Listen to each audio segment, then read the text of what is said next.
Yo les gars, c'est Riz, comment ça va? J'espère que vous allez bien, en tout cas moi ça va super bien les gars. Aujourd'hui on se retrouve sur Sorare, je suis très content de vous retrouver sur ce jeu que j'ai découvert il y a un peu plus d'un mois maintenant puisque je me suis inscrit le 25 février. Donc c'est assez récent, mais on peut voir que j'ai assez vite progressé sur le jeu et j'aimerais vraiment vous partager ma progression sur Sora à travers cette vidéo et vous donner toutes mes petites astuces pour réussir en achat-revente sur ce jeu. Alors avant toute chose, pour les débutants de ce jeu qui voudraient en apprendre un peu plus, je vais faire une vidéo dans la semaine, je pense, pour apprendre les bases de Sora. Je pense que ça pourrait en aider certains. Dites-le moi dans les commentaires si ça vous intéresse, je regarderai ça avec plaisir. En plus de ça, si vous êtes encore nouveau sur Sora et que vous n'êtes pas encore inscrit, n'hésitez pas à profiter de mon offre de parrainage avec le lien qui est dans la description et dans les commentaires. En vous inscrivant sur ce lien, vous allez tout simplement gagner une carte rare après 5 nouvelles cartes achetées aux enchères. Je précise aux enchères, c'est très important car pour les personnes qui ne connaissent pas, il y a deux marchés différents sur ce jeu. Le marché de nouvelles cartes qui est le marché des enchères et le marché classique dit secondaire avec des cartes achetables en achat immédiat uniquement. Donc il faut vraiment faire attention à cette distinction. C'est assez simple, le marché des nouvelles cartes, en gros les cartes appartiennent à Sorare, ils n'ont pas de propriétaire et en gros la personne qui enchérit le plus sur la carte remporte la carte. Et sur le marché secondaire, c'est des cartes qui appartiennent à des joueurs comme nous tous et qui revendent leurs joueurs à un prix qu'ils décident eux-mêmes. Donc voilà un peu pour ces deux différences entre ces deux marchés. Je reviendrai peut-être plus en détail là-dessus dans ma vidéo de présentation des bases de Sorare, ça pourra peut-être vous aider. Donc aujourd'hui je vais vous présenter ma technique d'achat-revente sur Sorare. Je vais être tout à fait transparent avec vous, vous montrer les ventes que j'ai effectuées depuis le 24 mars, du coup parce que j'ai commencé vraiment Sorare le 24 mars en mettant un peu d'argent dedans. Il faut savoir que Sorare c'est un jeu qui peut être joué en free-to-play sans mettre d'argent, mais c'est assez compliqué de vraiment de progresser sur le jeu puisque les récompenses en jouant en free-to-play sont vraiment très basses et il n'y a surtout que 3 personnes qui peuvent remporter le prix, donc c'est quasi impossible de pouvoir progresser sans mettre d'argent. Après il faut voir ça comme un investissement, en tout cas moi pour l'instant ça m'a réussi, donc si vous faites pas trop n'importe quoi, ça devrait aussi être le cas pour vous. Pour revenir à mes achats que j'ai effectués depuis le 24 mars, je me suis fait un petit tableau Excel, même pas Excel, Google Sheet. C'est très intéressant pour suivre ces achats et surtout ces ventes, calculer le bénéfice net. C'est très important de s'y retrouver parce qu'on a beaucoup de cartes en vente. Il faut bien noter le prix à laquelle on l'achète et à laquelle on le vend. Donc moi je le fais par jour. Dès que j'achète une carte, je le note ici. Comme ça c'est carré, j'ai un endroit où je retrouve tout ça et à la fin je peux calculer la marge que je me fais, etc. Donc je vous conseille vraiment de le faire. Ça prend pas longtemps, mais bon, c'est quand même assez important de le faire. Donc voilà, au niveau de mes ventes, vous pouvez voir qu'il y a quelques ventes depuis le 24 mars. Donc ça fait à peine une semaine. J'ai fait 1, 2, 3, 4, 5, 6, 7, 8 ventes, dont 3 ventes qui ne m'ont rien rapporté, comme la première à Big Gate que j'ai un peu acheté au-dessus de sa valeur, mais encore une fois celui-ci je l'ai acheté aux enchères, donc c'est assez logique que je l'ai payé un peu plus que sa valeur. Ensuite lui, Koyayoriki, pareil, je l'ai acheté aux enchères, donc j'ai fait une petite perte de moins 0,4, donc voilà, vous pouvez voir qu'au final je perds 1 euro puisque l'Ethereum a un peu augmenté, donc c'est pas si grave que ça, mais bon, vous verrez que bon, j'ai rattrapé cette perte là juste après, et ensuite avec la vente de Yuya Nagasaka le lendemain, je suis repassé en positif, donc c'était très intéressant. Là j'ai réussi à revendre la carte de parrainage que j'ai eue en achetant mes 5 cartes aux enchères, donc voilà, 47 euros de prix gratuitement. Pareil, juste avant, j'ai packé Okan Kukuk en parrainage que je vais essayer de revendre à 80 euros. Donc là, vous pouvez voir que juste en additionnant ces deux cartes que j'ai packé grâce au parrainage, donc il est là, celui que j'ai packé le premier jour. Vous voyez, récompense de parrainage que je peux vendre à 87 euros. Et du coup, Joel Pyro que j'ai revendu dans la foulée pour 47 euros. Donc ça me fait à peu près 130 euros de gagné gratuitement, comme ça.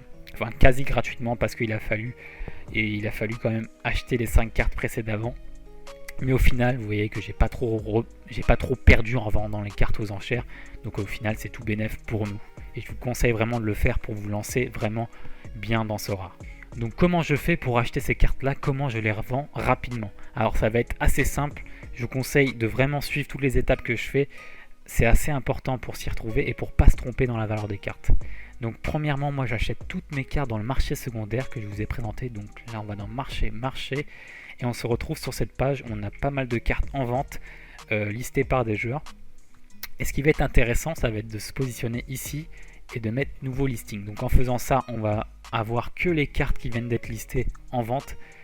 Du coup, s'il y a une affaire, vous serez vraiment le premier, voire l'un des premiers à l'avoir, donc possiblement pouvoir l'acheter avant les autres. C'est super important. Du coup, pour continuer mes explications, moi les joueurs que je recherche, ça va être assez simple. C'est des joueurs qui jouent déjà premièrement. Je vais éviter tous les joueurs qui n'ont pas joué de match. Donc comment voir ça? C'est assez simple. Donc là, j'ai la carte. C'est marqué juste ici. Donc on peut le voir directement. Ces 4-là, ils n'ont pas joué parce qu'il y a un DNP qui veut dire Do Not Play. Ils n'ont pas joué un seul des 5 derniers matchs. Donc ces joueurs-là, je les évite un petit peu. Je trouve qu'ils ont un peu de mal à partir. Donc là, vous pouvez voir Edin Dzeko.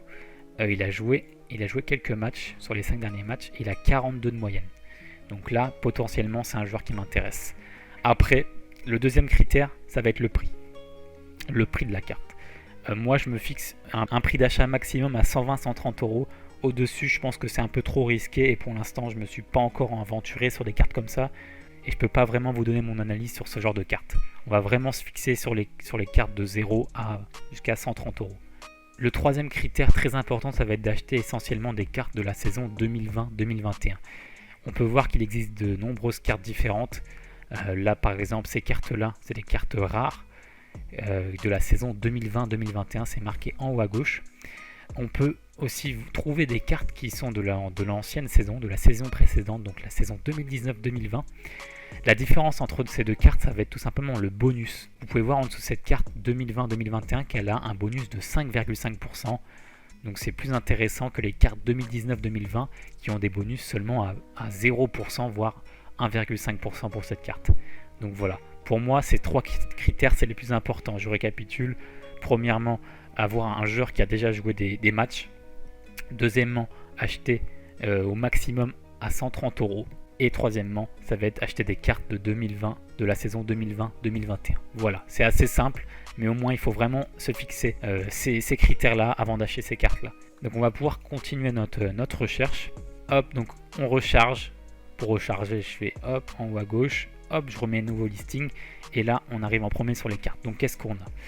On a Lucas Fernandez, 294 euros, c'est trop cher. Zé Luis, 123 euros, mais c'est une carte de la saison 19-2020, donc ça ne m'intéresse pas. Arturo Vidal, 209 euros, trop cher. Vanderberg, 31 euros, mais il n'a pas joué. Donc on descend, qu'est-ce qu'il y a d'autre? Christian Koum, 62 euros, 35 matchs, saison 2020-2021. Donc là, ça peut m'intéresser. Donc là, on va déjà premièrement regarder comment ce joueur-là a été acheté. On peut voir qu'il le vend à 62,64 €. Et en descendant, vous allez avoir pas mal d'infos sur la carte en cliquant dessus. Et la plus importante, ça va être de regarder l'historique de la carte et voir comment il a été acheté par le revendeur. Donc là, Powell Trader, on peut voir qu'il l'a acheté le 5 février 2021. Donc ça commence à remonter.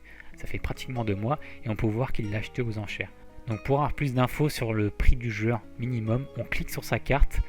On arrive sur cette page, on va sur carte, hop, et là maintenant on va trier par prix croissant. Ça va nous mettre le prix minimum et on peut voir que la carte minimum en termes de prix est à 36 euros, donc bien loin des 62 euros de Powell Trader. Donc là on est vraiment hors de prix. Donc là c'était assez simple de voir que c'était pas une bonne affaire. Vous allez voir que sur certaines cartes c'est assez compliqué de s'y retrouver et je vais vous montrer un outil qui est très important pour bien vous aider dans votre analyse. Donc on va continuer à recharger. On va essayer de trouver une autre carte. Alors, Ivo Rodriguez, non, c'est trop cher. Alors, Dan Usman, il a joué, t'as 93 euros. Donc il est en vente à 96 euros.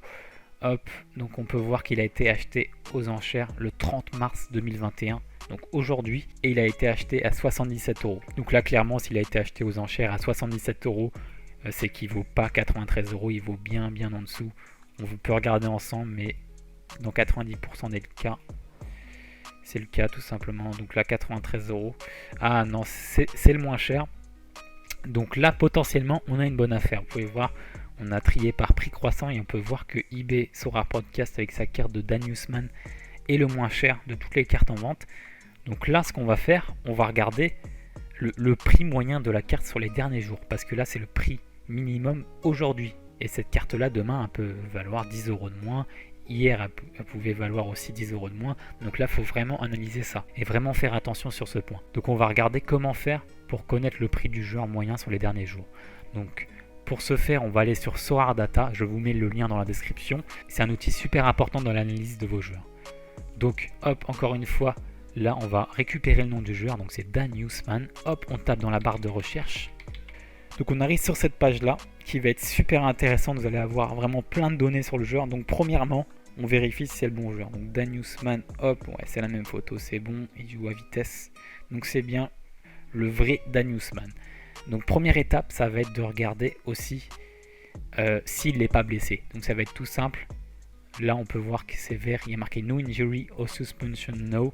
Donc il n'y a pas de blessure ou de suspension connue pour l'instant par Sorare Data. Donc il faut savoir que Sorare Data c'est assez mis à jour régulièrement, donc on peut leur faire confiance. Mais attention, si vous avez un gros achat à faire, je sais pas, je parle en plusieurs centaines d'euros, vérifiez sur Twitter ou sur Google tout simplement l'actualité de votre joueur, vraiment pour être sûr que le joueur n'est pas blessé. Donc ensuite on descend, c'est ici que ça va nous intéresser. Donc là on est dans la partie price graph. Donc là on va avoir un graphique du prix du joueur moyen sur les derniers jours. Donc vous pouvez voir que ça commence le 3 mars et ça finit du coup aujourd'hui le 30 mars 2021. Et on va avoir plein de petits points. Donc ça va être assez simple de s'y retrouver. Donc là ici en gros ça va être la valeur du joueur en Ether. On peut voir que ça varie pas mal selon les jours. Et là ça se stabilise vraiment ces derniers jours. Donc là les petits points bleus en gros c'est les auctions. Donc c'est les cartes vendues aux enchères. Donc là on peut voir que le 28 mars il y a eu une carte achetée aux enchères à 0,046. On peut voir encore une fois que le lendemain il y a eu un achat, cette fois-ci en achat immédiat, et vous pouvez voir que c'est quand même un peu plus élevé que la valeur en enchère. Donc là on est à 0,070, quasiment le double, et hop ça a rebaissé le lendemain. Donc aujourd'hui on est sur une offre à 0,043. Donc il faut vraiment regarder les derniers points. Moi ce que je fais, je me fixe les 3 derniers jours. Donc là ça va être assez simple, on peut voir qu'il y a eu 3 ventes en achat immédiat. Donc en achat immédiat c'est les petits points violets, c'est ceux-là qui font regarder en priorité. Donc il y a eu une vente aujourd'hui à 0,046. Pareil, ce matin il y a une autre carte vendue à 0,043. Donc là déjà on peut se dire que le prix moyen des ventes c'est entre 0,043 et 0,046. Donc il faut vraiment retenir ces deux données là qui vont être très importantes. Donc on revient sur notre page et on peut voir que cette carte là à 93 €, bah c'est pas une affaire tout simplement parce qu'elle part en moyenne à 0,043. Donc là on est à peu près au double du prix en fait. Donc là c'est vraiment pas une affaire, même si c'est la carte la moins chère en ce moment du marché. Donc il faut vraiment faire attention à vraiment déjà premièrement vérifier le prix sur le marché Sorare en faisant cette analyse là, prix croissant. Et ensuite deuxième étape, on passe sur Sorare Data, on tape le nom du joueur, on regarde s'il est blessé ou non, et ensuite on regarde le prix moyen du joueur sur les derniers jours. C'est vraiment très important. Donc pour ce joueur, on ne va pas l'acheter tout simplement comme je vous ai expliqué. Il est beaucoup trop cher par rapport à ce que je pourrais en tirer. Donc on repart sur notre recherche. Il faut vraiment être rapide dans ce processus. Vous allez voir que à force de le faire, ça va vraiment rentrer, ça va vraiment devenir automatique. Donc on continue notre recherche. Hop. José Abella, très intéressant. Parrainage. Ouh, il est vraiment pas cher lui. Attendez. Effectivement. Hop, c'est acheté. Alors là les amis, on vient de faire une très bonne affaire en direct. Là j'ai vraiment vu une différence de prix directement. J'ai cliqué sur la carte, 29,75 €. Donc vous pouvez voir que le prix minimum est à 45,41 €. Donc là il y a vraiment une différence de 15 €. Donc même en allant sur Sorare Data, je peux être quasi sûr que je ferai un petit peu de bénéfice sur elle. Donc José Abella, hop, il n'est pas blessé. Et en plus vous pouvez voir que ça se vend aux alentours de 0,25, 0,28 aujourd'hui. Donc je l'ai acheté à 0,19. Donc vous pouvez voir que là en direct ça a marché ma technique. En rafraîchissant assez souvent, j'ai réussi à avoir une belle offre que j'ai acheté directement. Là j'ai été assez vif. J'ai pas été trop long dans mon analyse. J'ai vu directement 29 euros le joueur à 66 de notes. Ça ne pouvait que être une bonne affaire. Donc 29,75 € pour José Abella. Hop, on va le relister ensemble les amis. Comme ça je vous montrerai comment je fais pour le lister.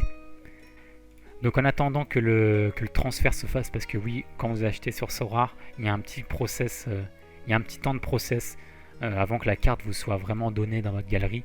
Donc en attendant, on va vraiment analyser son prix. Vous pouvez voir que là, il y a eu 3 ventes rien qu'aujourd'hui, entre aujourd'hui et hier. C'est que la carte a vraiment du potentiel et qu'elle peut se revendre assez facilement et assez rapidement. Donc je pense que je vais le lister autour des 0,26, entre 0,26 et 0,28. Je pense que ça partira assez rapidement. On va vérifier encore une fois le prix minimum de l'autre carte. Vous pouvez voir qu'elle est à 0,29, donc en me positionnant à 0,26, 0,25, je serai vraiment en dessous du prix moyen du marché et du coup ça va partir très très rapidement tout en me faisant un bénéfice de 0,05, 0,06. Donc voilà, c'est vraiment en multipliant ces petits achats, ces petites affaires qu'on va réussir à augmenter notre bénéfice sur Sorare. C'est assez simple comme technique, il faut prendre un petit peu de temps à la recherche, bien se poser, pas trop se précipiter. Là je me suis un peu précipité sur cette carte, mais vous pouvez voir que ça a bien marché pour moi, puisque je vais faire un petit bénéfice de 0,05 en quelques minutes sans trop de problèmes. Donc 1 heure est passée et la carte vient enfin de m'être donnée. Donc il y a un petit peu de temps de process comme je l'ai dit, mais bon, vaut mieux ça que de payer des frais sur les terres. Donc voilà, je vais pouvoir la lister comme je l'ai dit auparavant en analysant le prix. J'ai pu voir que la carte s'est vendue 2 fois entre aujourd'hui et hier, donc à 0,025 hier et aujourd'hui à 0,028 aujourd'hui. Donc en se positionnant entre les deux, je devrais la vendre sans trop de soucis, surtout que la carte la moins chère est à 0,30 je crois, donc on est plutôt bien. Je vais la mettre à 0,26. Tac, ça fait 40 €, je l'ai acheté à 25, donc on est plutôt bien. Donc ça fait un bénéfice de 10 € net, donc on prend. Donc comme je vous l'ai dit les amis, cette technique elle va reposer sur le fait que vous allez multiplier ce genre de petits achats, de petites bonnes affaires, et au final je pense qu'en 1 ou 2 semaines vous allez pouvoir vraiment multiplier par 2 votre porte-monnaie Sorare. Donc moi là en 6 jours à peine j'ai gagné 83 €. Bon après on peut enlever le parrainage qui compte pas vraiment, mais en gros si on enlève ça, je suis à peu près à un peu plus de 30 € de gagné, donc c'est plutôt pas mal juste en revendant quelques cartes etc. Et encore j'ai pas mal de cartes à vendre, donc je peux espérer un peu plus.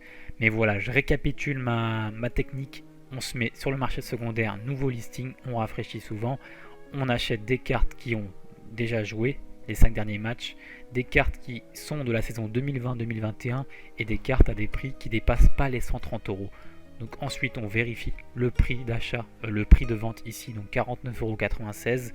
On regarde le prix d'achat de la carte, donc là lui il l'a acheté aux enchères, donc 54 €. Ensuite on clique dessus, on va sur carte, on met prix croissant pour bien fixer le prix minimum d'aujourd'hui. Donc là aujourd'hui elle est à 49,96 pardon, en prix minimum. Hop, et ensuite pour vraiment être sûr du prix minimum, on va sur Sorare Data. Comme je l'ai dit, c'est top, on va pouvoir vraiment fixer le prix sur les derniers jours assez facilement. Donc Jonathan Bornstern, hop, là on peut voir, là c'est assez parlant ce graphique, parce qu'on peut voir qu'il y a eu 5 ventes depuis le 25 mars, entre le 25 mars et aujourd'hui, donc 5 jours, et ces 5 ventes c'est que des enchères. Donc en gros il y a eu 0 vente sur le marché secondaire en achat immédiat, c'est à dire que cette carte n'intéresse pas grand monde, personne ne l'achète en achat immédiat, donc il faut vraiment éviter ce genre de carte. Donc voilà, je pense vous avoir tout dit sur ma technique. Si vous avez des questions sur Sorare ou sur cette technique d'achat-revente, n'hésitez pas à me les donner dans les commentaires. J'essaierai de répondre assez rapidement. En tout cas les gars, on se retrouve pour une nouvelle vidéo, je pense cette semaine. Prenez soin de vous. Bye bye.